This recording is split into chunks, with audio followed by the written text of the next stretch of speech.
mete won ka che no correct sa mo hodwo mo agya munya kakra tui obuase mentemo asem biem me Akoma na kun yo OBUASI o oh ekom da so adem Akoma da so de ye tifie o ye adwuma o na video mi hwe eye armed military police ena ene maburu bi a ede abo ani wo OBUASI ehe fa pote na asem esi ye na eye de na esi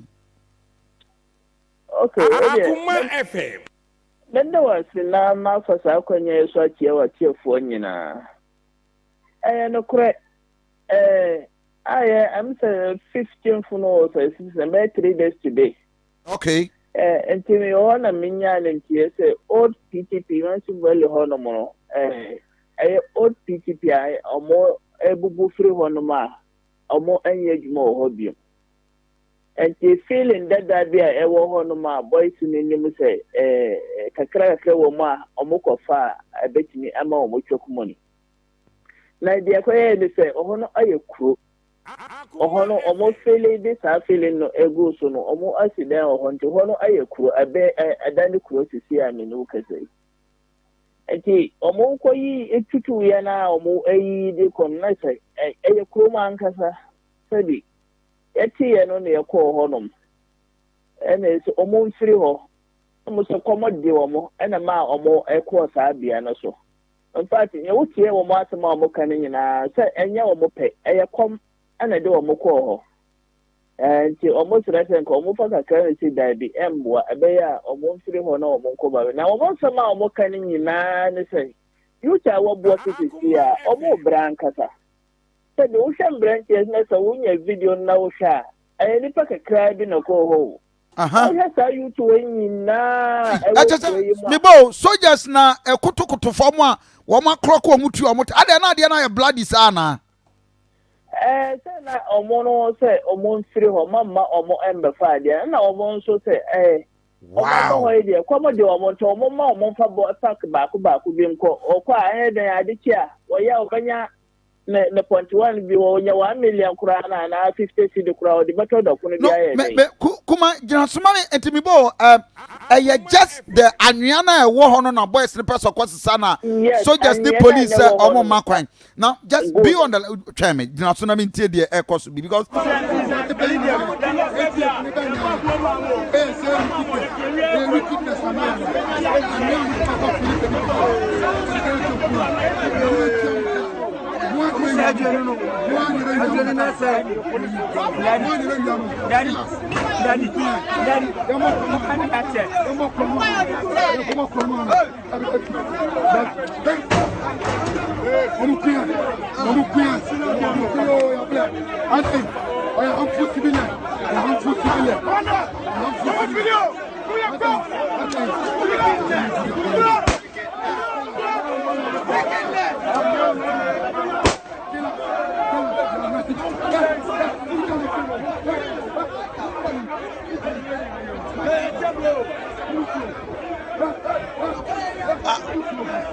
wow, that is one shot nana soldiers na tutu ne sana na pachawa hey it is ade no na ani ayehu all because of say maburu na pe anwea kakra akwa akohoradi ena my anglogo asante say omonso emakwan omonso makwan esa samne sitring na ande say yes ana na omo wi omo ho kwafa na kakra no ntia mo company no hui anglogo da company no hui okay ena ono ade asogeta akwa kotu sa anwe ni nyina agwo ntinko de buba kasia ya wola kasia begum se de beya untimi mbetutu ho biom okay enti ono tu ya egu usoro no na omo sa ndi mo nya atu agu usoro dia omo ma omo nsa kakra yankwase sa anwea no nko ne nkonkodi anwea nim ankodi anyi na nsa na omo de wall na ye den agu so okay oh picture ni ye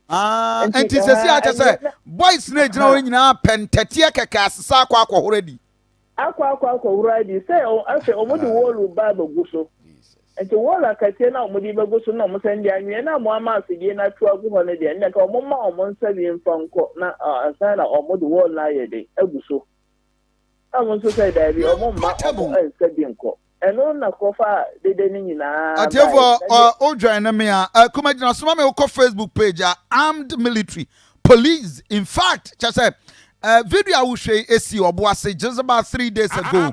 Now I will tell you something from Obuasi. And mabuna wo ni nyina dodo na ye charge because see come the mabunu no and the pit ahodwa abandoned e wo Obuasi and Kanglogo Asante de be mabunu nyina no see on mabunu dodo na so omunya adwuma nye and na wo mo enya any least opportunity anaja wo mo kwasesa anwea kakra di no and police military and all the security agencies astorming wa and one ade pinche by and it took the military with warning shots near the adene timi ade spese e mabunu kakra ikura kuma kasa omu kakra bi kura e na ekọ hoi ushe video na a very scary and very tense situation but mami misa as we speak omuni any site bia mabunu no edidi hobi e wo Obuasi Dabi o, any site bia o modidi o. Abandi area ba bia na o modidi ne nyina no. Security ne nyina ni say, company no emma kwan. Enti ama o say adwuma no so ukoyi a wo di sika kwahyem. Enti ama sisia no obi a suro say wo di sika kwahyem mo adwuma no kwa du ba bia e ba pam na ayede. Afiri o. Enti obi a suro say wo di ne sika ba kwahyem. Na wo hwe youth no so abosi ndefo every more than by about 20,000. Almost if you are Yajuma. Some convoys, I had the Marcia money and Osia. Told the Nukosia, a big cry and paying for why you're one bar. I didn't know what the Nukos, the mother crown or the Nukosia to see how much Marcia the other bonnet. Oh, that's a mine now, Shia, on Sonajuma. Yes, I said, no more. Na minim say Obuasi Anglo Good and beba Obuasi almost sabe and for frog. Omo ka so mbe fa sam ebunu we nyina mu adwuma o ma mfa adwuma masa Obuasi fo a wo company no mo no so wo nya ni pa be ken kra na fansa Obuasi fo ndu ni pa be ken wo company no mo a me no ka sei we esi meba esi Obuasi West and I say Obuasi which of the assembly yeah me fansa Obuasi West ni Obuasi East ni na nhie mo ba dia nhie mo no na ho na sa program we ni see. But in France, I work for ADM. I work and East in and Kemo, but yes, and one honor problem when you see it. Oh, okay. Until both the MCs in Abaho, and yes, sir. Yeah, I'm saying that also I put to Pruno, not Omobia and right am no. But Omon paying for no bow. Oman paying for the bow, say, oh, shall be okay, I won't say that a bit about the kind of honey, and I know about Kataya or some. Auntie, says, me bo, and Mabuna war Boasi and Cassa, a dear na air coso, because I yan tia said the near Messi corner and Rayna and Yamako say, ya, a bit to how Cassiaba Mabruno ne, a security or Boasimu. What is going on? I come in, as a chairman, I am to where I no Cassay crown and become Yamasi because we say you tonight a buffiana or 1 year. Akoma, and ma, we could but see I said to my son, a bay over a big program. Oh, I buy so to me, I say, and I say, company to make us the cuckoo was a 4 year because of say what you may think. But yeah, only you man, maybe my man, Mr. Debbie, and abandoned areas now 1 year you would know. Because Ghana has a Soviet mining, yes, Soviet mining you. And then you are why Soviet miner, I won't conquer she or hobby. As I areas in the United States, my boys in the making, I did you. And so, and say my boys are not alcohol.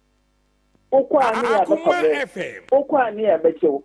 And if you see our boys, a how can see a pa and a walk room. As some penny for and chess out some way and so. That's why I bet me the how can see I then. Abba, yeah, would be. And maybe I show more 20, no, 209, no, 99, and then, yeah, 1996. 1996, Valentine BC or Boise. Company to Kumoni Pabebre. But I'm also saying company to the say, make my a catcher company from almost say almost portal for me near the Bray who at that time.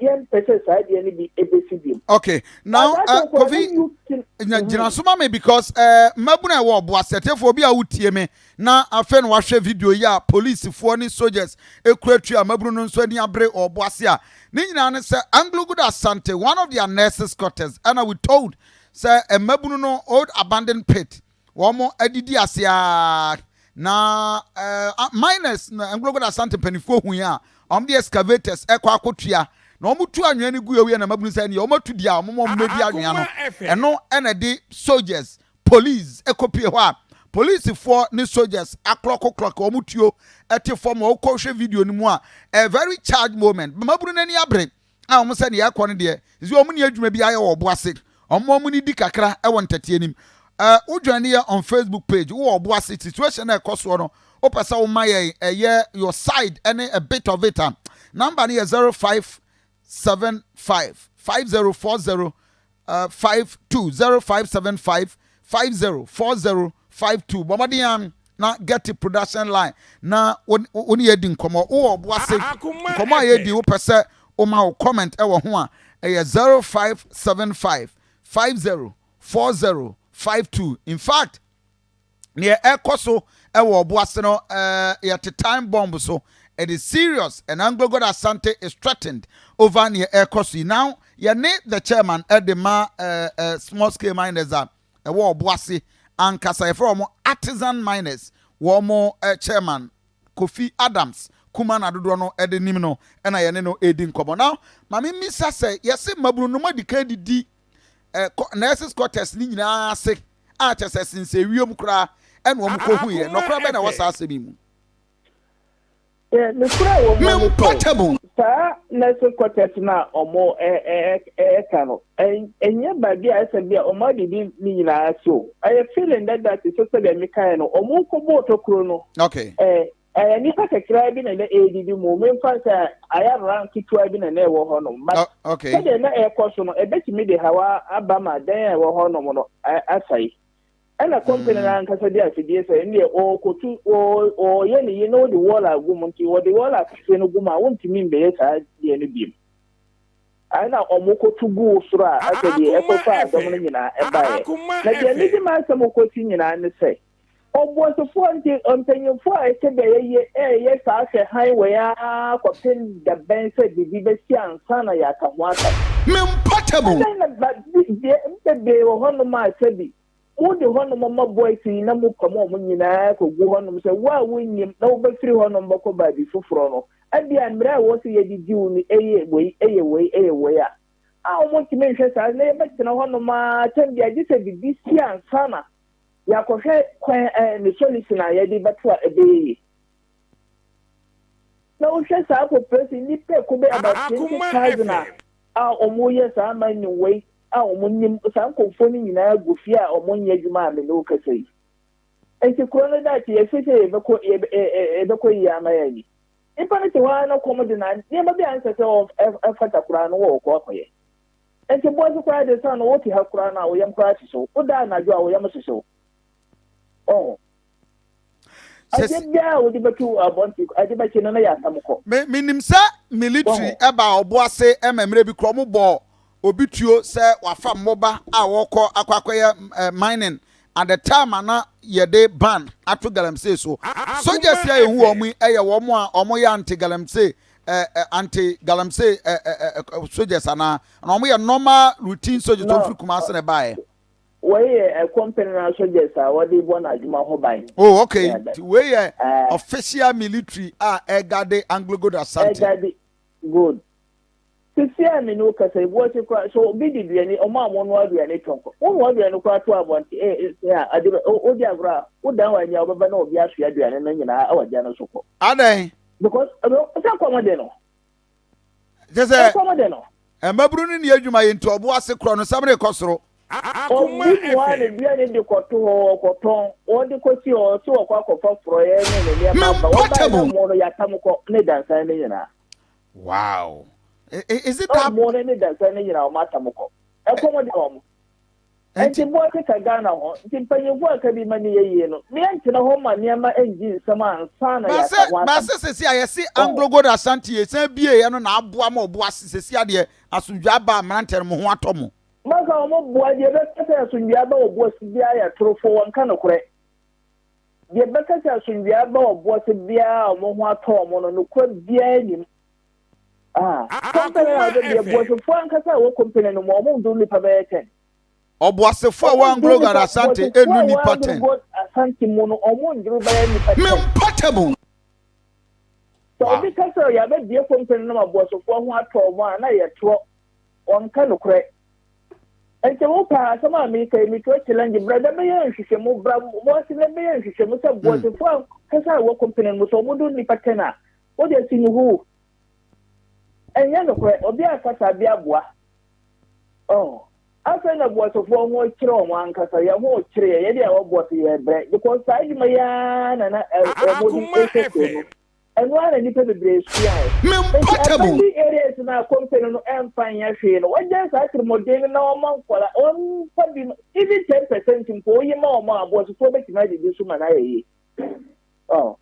Oyi 10% kwa ma o me tima di so ma na ye. But yeah, what just says 60% in every neighbor, what way it will be every neighbor. I'm mentioning now, but yeah, a boa or the Israel. Now, the air says 60% in over to my has a no, I quite don't know the system 40 media for Shah. That's a bad day, papa in now. I even bad day, papa or 1 year through man of a system. Oh, the yes, here a day. Na wo ko be oni otitin oni ti mamofo ati na odi sa esube we ji wo ma na mo ne me ka kire ko boatin panyofo a na se adansin panyofo nyina ne se me tra omo ko no ahaya na ye wu no mu ye ni mu Memportable. na bi ni mu ti o ye ni ba dia ko ya so na ebe ye ni ye ni ya tina mu enti obi aka bia ye bia wa kana wa tu mu ayende ya ko no sai abeka won so a wo ti mu bi. It's a mama one yes, I did before. Yes, I did not. My face, I did say, you better know how you can hide. You said, say, and tell me, Memportable. Okay. I don't know, every one by who panel why you money. Let the one table more by no dear, Mr. As the chairman at the artisan miners, I war boss in your work and say situation remaining the same and here Anglo Gold Asante Crown survivor and Mabunu Betu and Kwako Bow site at the Ntokwane a true to a sea year about 4 or 5 years ago. No, a bit me say unity. Sana Oka. Wow. Because I want to learn a commodity man. Yeah, I mean, no, because I cry no be left for cry danger. Okay. I've been also said be a company maybe didn't Abia, and can be more or move baby, do so I say on Monday. Okay. Because it's so move and it's so move demonstration be an I saw person move the bar for one man. That's all Monday, or Monday, me the emphasis, me and Sram Penny for no or Monday. Yeah, better can't call them beer, yeah, some catch. And my boys in the youth in the break and said, yeah, said the air, no mamma, the this company of Biana or be one seeding product, and yeah, you do money more. Young penny for the guy said the year from Quamo. Say a beco, no mamma, beginning idea, but not that you did that. In this, I do almost iron mono. But I say, I can't bring a Gidia or more or a mono a year through. Oh, Gidia or more a mono a year through. Everyone should not begin some mono. Tell me about I just say, because one can our life for your danger. Nippon was and try the Galco back, okay. Kofi Adams, but I was Sikuma, my men found here. I was for video will share on Facebook page if you are bossy. Danger is looming. In fact, intense pressure between the Mabuna War Boise artisan miners and the Anglo Gold Asante. Now, way and Rechi. na kroni aniwa. It took the military armed to that effect and omutimi restore situation over a mining pit and mabunu person obuko na Anglo Gold Asante so attempted to prevent them from a nurse's quarters a war OBUASI a this a standoff at the buy a video I will show a situation across so na yentie na yenhwe exactly what is happening on Facebook page Akoma 87.9 FM OBUASI na we youth the air course no o pesa o mayenya understanding ankasa DM property and air kwa obetimi afre and WhatsApp lines and answer production line 0575 504052. Now wa mayenya exactly what is going on e OBUASI.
Okay, abusanfo etuo na paisa no edi ehim but yedi come some residents that were OBUASI afrabema. Good morning.